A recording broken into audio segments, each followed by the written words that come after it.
Shalom, selamat pagi keluarga besar Happy Sword Family. Kembali kita bertemu dalam Renungan Harian Happy Sword Family pada pagi hari ini. Sebelumnya mari kita berdoa.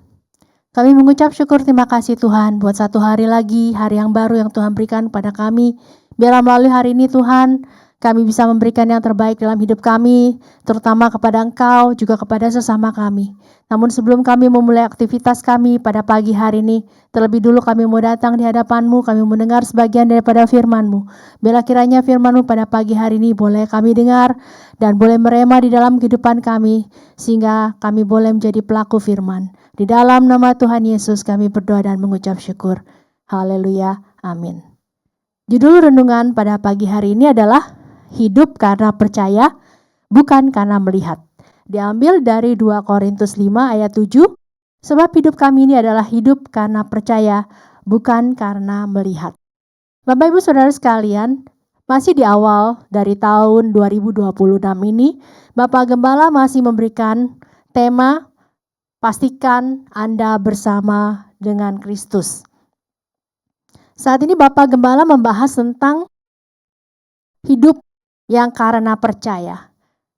Salah satu contoh nyata dalam Alkitab adalah Thomas, salah seorang murid Kristus, di mana dia selalu bersama-sama dengan Kristus selama kurang lebih 3,5 tahun pelayanannya. Dia makan, tidur, bahkan dia melihat segala perbuatan ajaib yang Yesus lakukan. Dia mendengar segala firman yang Yesus katakan. Namun semua itu bukan menjadi suatu ukuran bahwa sudah pasti dari 12 murid Yesus itu semuanya benar-benar percaya. Ada satu yang berkhianat, ada satu yang tidak percaya. Bapak Ibu Saudara sekalian, melalui 2 Korintus 5 ayat 7 ini dikatakan bahwa hidup kita karena percaya.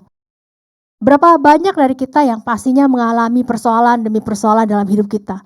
Pergumulan-pergumulan yang kita lalui di dalam kehidupan kita. Bahkan bukannya mustahil bahwa pergumulan atau masalah hidup kita di tahun yang lalu masih belum selesai. Bagaimana cara kita menanggapinya?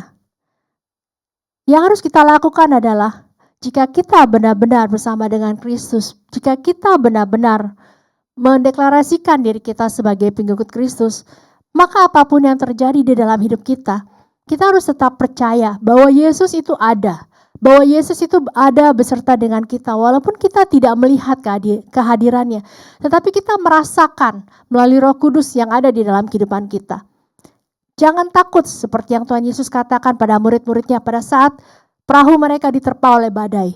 Pada saat itu Tuhan Yesus tidak ada bersama dengan mereka, tetapi Tuhan Yesus berjalan di atas air menemui mereka. Itu berarti Tuhan tahu apa yang sedang mereka alami. Sama juga seperti kita, Tuhan tahu apa yang sedang kita alami dalam kehidupan kita. Berapa banyak kita yang mengalami pergumulan dalam masalah kesehatan, dalam masalah keuangan, dalam masalah keluarga, apapun juga, pekerjaan mungkin, dan lain-lain. Semua itu bisa menjadi suatu penghalang buat kehidupan kita. Tetapi bagi kita yang percaya kepada Tuhan, apapun yang kita akan lalu, yang kita hadapi, memang harus kita hadapi. Kita tidak bisa menghindar dari setiap masalah atau persoalan hidup kita.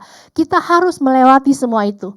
Namun perbedaannya adalah apakah kita akan melaluinya bersama dengan Tuhan atau kita mencoba melaluinya dengan kekuatan kita sendiri. Saya pernah mengalami pada saat saya mengalami persoalan, saya mencoba menyelesaikan dengan cara saya sendiri, dengan pikiran saya sendiri. Hasilnya masalah tidak selesai, malah semakin menjadi seperti benang kusut. Tapi pada saat ada sebuah masalah dan saya duduk di kaki Tuhan, saya bawa masalah saya kepada Tuhan, saya serahkan kepada Tuhan dan saya katakan, Tuhan, saya nggak tahu apa yang harus saya lakukan. Pada saat itu juga seperti dikatakan, pada saat kita mengangkat tangan, pada saat kita berserah, Tuhan turun tangan.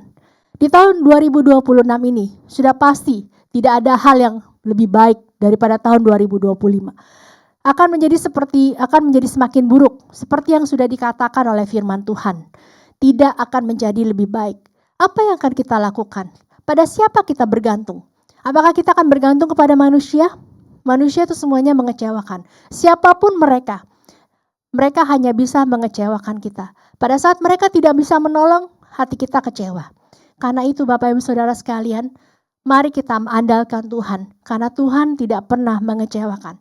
Tuhan selalu setia. Tuhan selalu tahu apa yang kita rasakan, yang kita gumulkan, bahkan lebih daripada diri kita sendiri. Pada saat kita datang pada Tuhan, sebenarnya Tuhan sudah memberikan jawaban.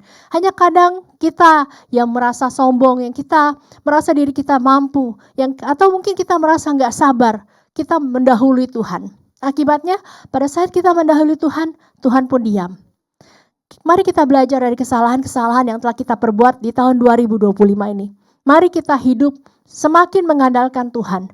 Hanya Tuhan, karena Dia adalah Allah yang hidup. Dia Allah yang mampu menolong kita. Tidak ada yang lain selain daripada Yesus Kristus Tuhan.